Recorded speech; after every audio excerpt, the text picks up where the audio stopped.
The library was supposed to close at 9, but that night the place felt like it was dragging its feet. The rain had started around sunset, steady and patient, tapping the tall windows in a rhythm that made everything feel a little more intimate. I was shelving the last stack of returns, walking through the quiet aisles, when I noticed he was still there. Eli.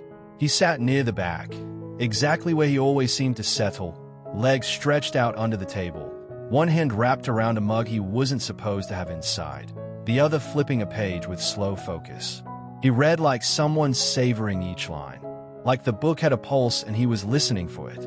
Most nights, I would call out a reminder about closing time, but he looked comfortable, too comfortable, and I liked watching him before he noticed me.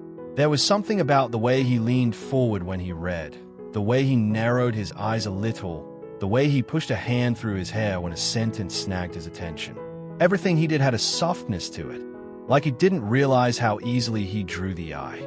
I made my way toward him, trying not to sound like footsteps on a mission, though the click of my shoes on the old floor betrayed me anyway. The stacks around him were dim except for the pool of yellow light over his table. He didn't look up until I was almost there. "You're still open," he said, closing the book with a finger tucked inside.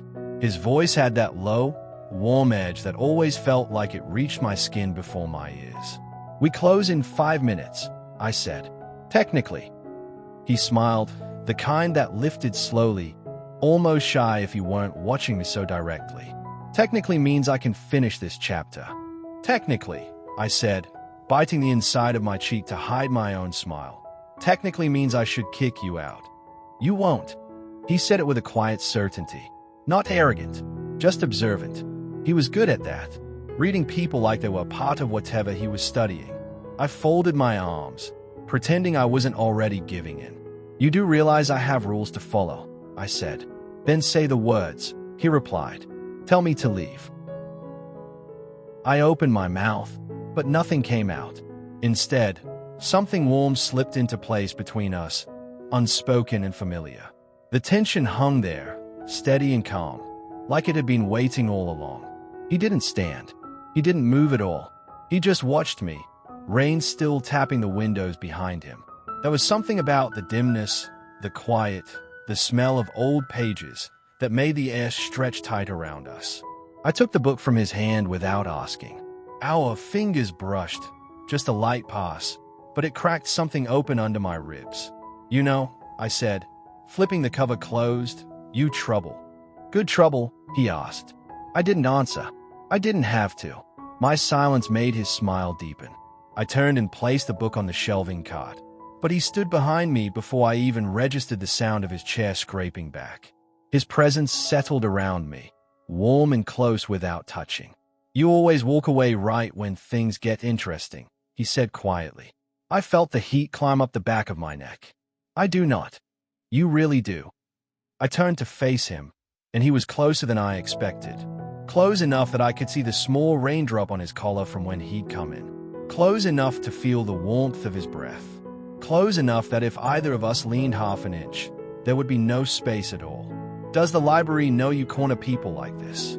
I asked. "I'm not cornering you," he said. "You walked into my space. This is my building. Then why does it feel like you came to me?" That pulled a quiet laugh from me, one I tried to swallow but failed. I stepped back, not because I wanted distance, but because staying right there felt too honest. He watched every inch of the movement like he was reading a sentence he couldn't quite decode. I went around the cart and headed toward the front desk. He followed, but slower, letting me lead, letting the space stretch enough to keep us steady. "You need to check out your books if you want to finish them," I called over my shoulder.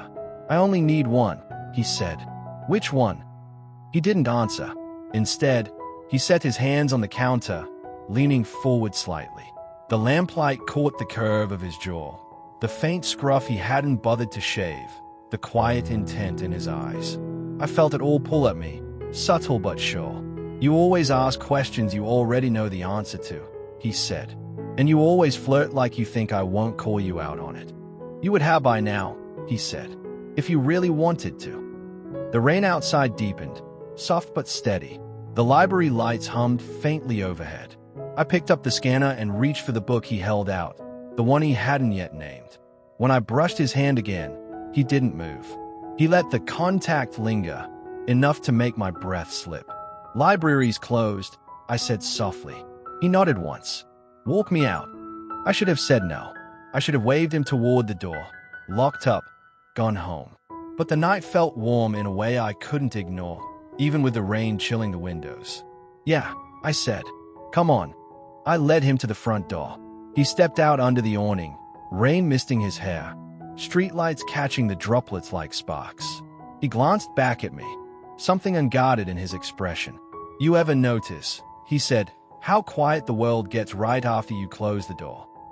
He wasn't asking about the building. I held the door slightly open, feeling the weight of the moment settle between us. The warm pull of him, the soft rain, the lingering closeness. It all pressed in slow and steady. "Good night, Eli," I said. But the way I said it sounded nothing like goodbye.